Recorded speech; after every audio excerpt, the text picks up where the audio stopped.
Now, finally, you've been waiting for it, so we have the details on the new Boxster. Now, this is the design that came through after Michael Mauer became the design boss at Porsche, so plenty riding on it. It has impressed its critics worldwide, right from the debut to the point where people drove the car as well. So will I be impressed? Well, I certainly hope so.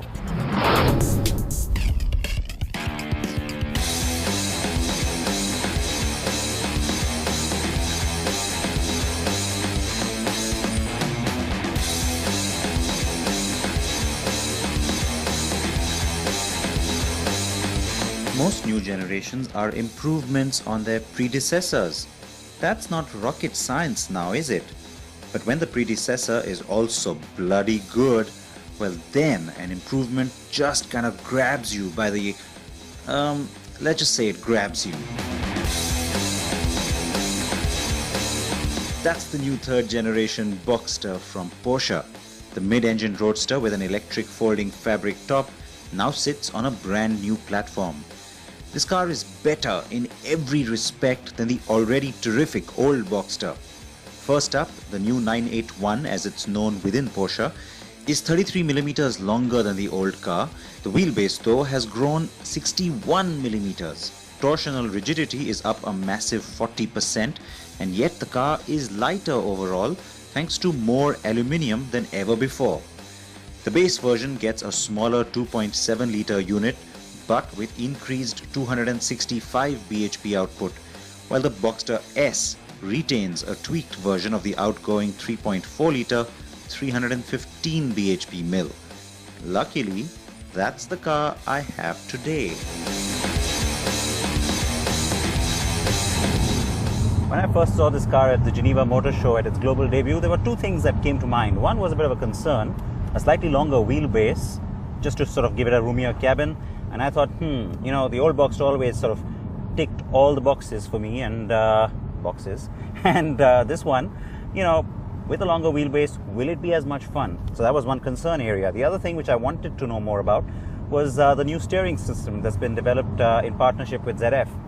Having driven the car now and managed to throw it around just a bit despite the speed limits here in California, I can tell you that the steering system really is very satisfying. It really gives you just the kind of feedback you want from the car. And the longer wheelbase, so far, not looking like a problem. Not at all. In fact, I can safely say I am totally loving the ride. The handling, the drive dynamics, and the steering. Everything is doing what it should. Now that's a rarity in my world. The car's carbon brakes come in directly from the new generation 911 and frankly are a welcome addition too. You can get pretty much what you like in terms of add-ons by throwing in Porsche's active damping control or PASM, its torque vectoring system that regulates just how much torque goes to which wheel and when, and lots more. And there are options on the gearbox you want to get too, of course. I wish the guys at Porsche had given us the 6-speed manual instead of the 7-speed PDK. Now, of course, I know that buyers in India would only be interested in that PDK, really, but me, yeah, I would have liked the manual a little bit more, I think, especially on these twisty, windy roads. Let's take a look at the technical specs on this car, folks. This is, of course, the Boxster S, remember. The Boxster S has basically enough figures to get you drooling. The power and torque are both ample, and of course I grudgingly admit that the PDK dual clutch works very well in its various modes, including in manual mode with the paddle shifters doing the job very effectively. Response is instantaneous, and in Sport Plus mode the upshifts take longer while downshifts happen quicker. Fun, fun, fun! I have to say the cars change in character when driven in Sport Plus, with the suspension and overall feel turning actually way sportier, is quite remarkable.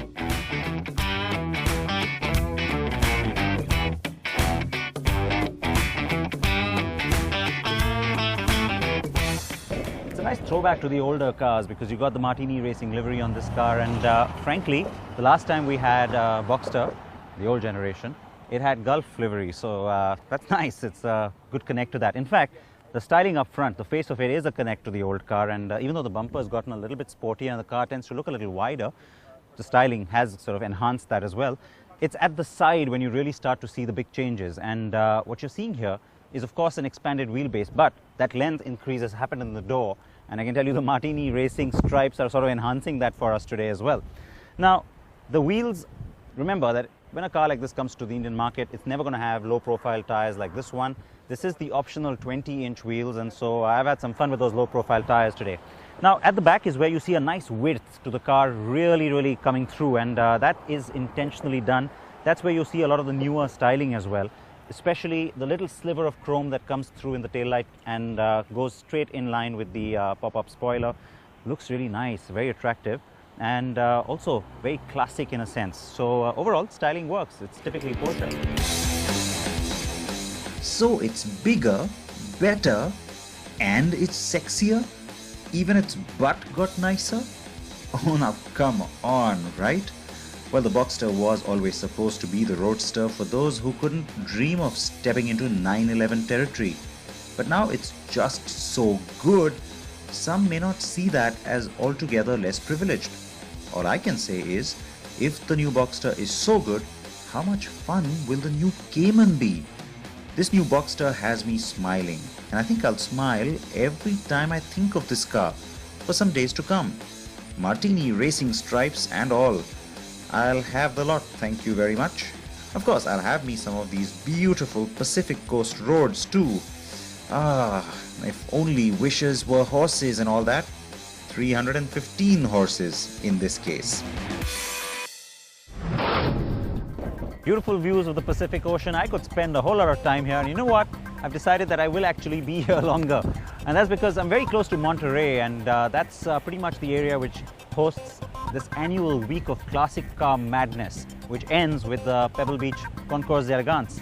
I will be attending that. You get to see all of that beautiful car action on the program next week, so I will see you then. But in the meanwhile, please wear your seatbelts, please wear your helmets, and please don't speak on your cell phone when you're driving. Bye-bye. India's #1 news app. Just got even better. Download NDTV's new app. Fully optimized for retina display. Full screen view. Faster response time. And Sudoku. NDTV's new iPad app. Download now.